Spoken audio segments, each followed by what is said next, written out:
Hola, mi nombre es Juan Diego Martínez Lemus, yo soy estudiante de 11 semestre de la carrera de medicina de la Universidad de La Sabana y hoy voy a responder unas preguntas. La primera es, ¿tú como estudiante de medicina has evidenciado en algún momento que un paciente confíe más en un médico mayor?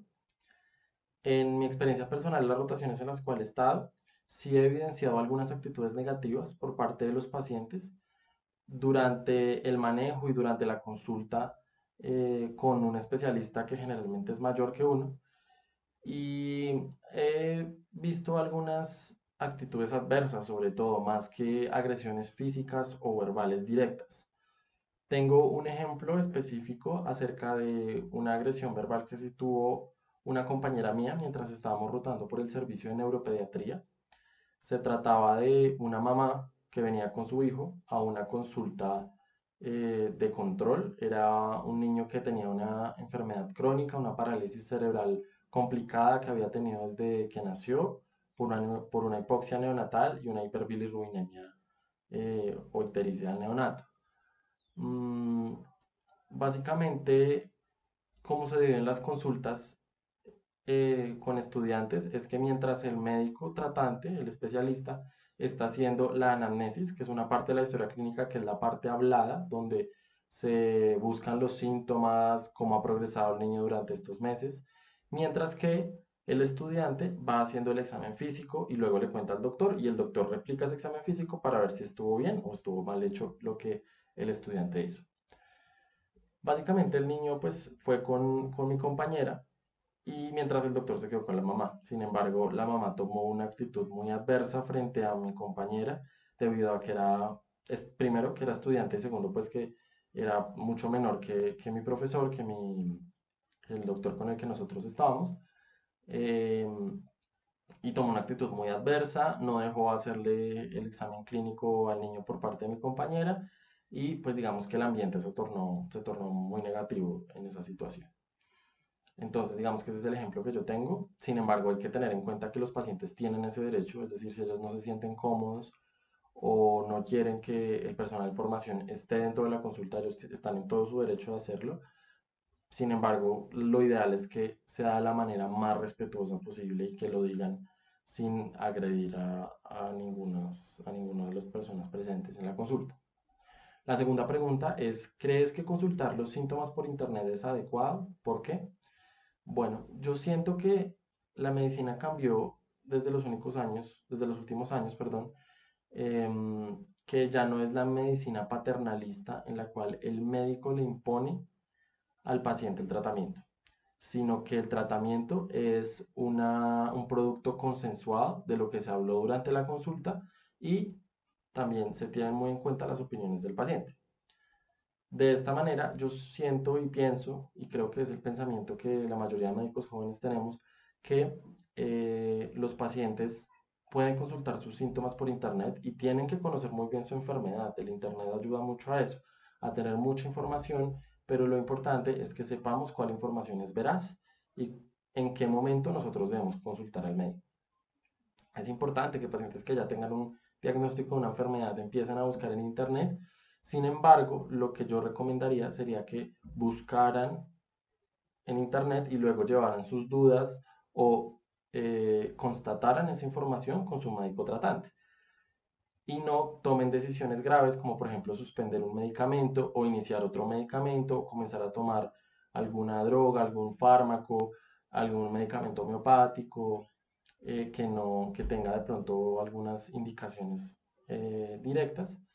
Pongo un ejemplo, las personas que se automedican con antibióticos están generando y están aumentando la prevalencia de resistencia, multiresistencia bacteriana a antibióticos. Eso hace que se esparza a las demás personas y que muchas personas sean resistentes a los antibióticos y las bacterias sean resistentes a los antibióticos y sea muy grave para la salud de todos. La tercera pregunta es, ¿has tenido alguna experiencia o algún compañero que haya recibido agresiones o malos tratos de parte de un paciente por el hecho de ser joven? Ya di el ejemplo de mi compañera, sin embargo, yo he tenido más que agresiones directas, como lo decía, más bien actitudes, sobre todo en esos pacientes que, por ejemplo, llevan mucho tiempo esperando por una remisión o por un tratamiento, y me ha pasado. em, que, por ejemplo, un paciente durante medicina interna en el hospital de Zipaquirá estaba esperando una remisión para nefrología y pues no salía la remisión por cosas administrativas. Cuando yo fui a darle la noticia, la familiar fue un poco adversa, un poco, digamos, con mala actitud, diciéndome que no quería que yo le dijera eso porque ella creía que no era verdad, sino que tenía que llamar al especialista o al médico tratante y que yo no lo podía hacer. Claramente, pues fue porque ella sabía que yo era estudiante en formación y demás, más sin embargo, pues tomó una actitud muy adversa. Y cuarta pregunta, ¿qué recomendaciones les haría a los pacientes para que confíen en los médicos jóvenes y dejen de buscar en Internet? Entonces, la primera parte de esta pregunta, ¿qué haría para que los pacientes confíen más en los médicos jóvenes? Entender que todos los médicos que hay en este momento tuvieron que pasar por eso. Hasta el médico más experimentado tuvo que ser estudiante, que entiendan eso.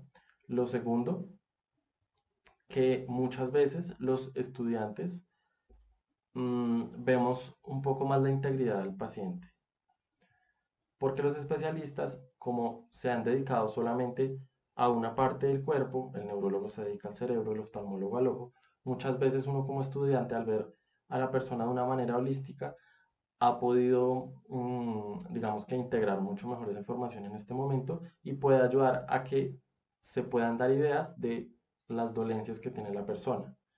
Me explico. Si uno está rotando por el servicio de neurología, pues el neurólogo se va a centrar en el dolor de cabeza, se va a centrar en la convulsión y muchas veces uno puede ayudar a educar a temas que de pronto el neurólogo ya dejó de manejar bien hace mucho tiempo, como por ejemplo la parte ginecológica, la parte de dolor abdominal, la parte de la orina. Uno puede dar un poco más de información acerca de ese tema. Y la segunda parte de la pregunta, ¿qué recomendaciones haría para que los pacientes dejen de buscar en Internet? Yo específicamente no les recomendaría que dejen de buscar en Internet. Yo lo que les recomendaría es que sepan qué referencias deben utilizar y deben buscar, referencias que sean o de un hospital o que sean de una página web confiable o que sean de una biblioteca confiable y que no sea la primera página web que se les ponga en la red. Sería lo primero. Y lo segundo, que ante situaciones que sean o iniciar un medicamento o suspender un medicamento o iniciar alguna práctica, alguna fisioterapia o algo, todo eso que sea relacionado con un tratamiento específico, primero sea confirmado por su médico tratante antes de iniciarlo, porque muchas veces muchos medicamentos tienen reacciones adversas que no están en el internet o se tiene que tener un conocimiento previo que nos lo dan a nosotros en la escuela de medicina y que sería mejor que lo viera el médico tratante. Gracias.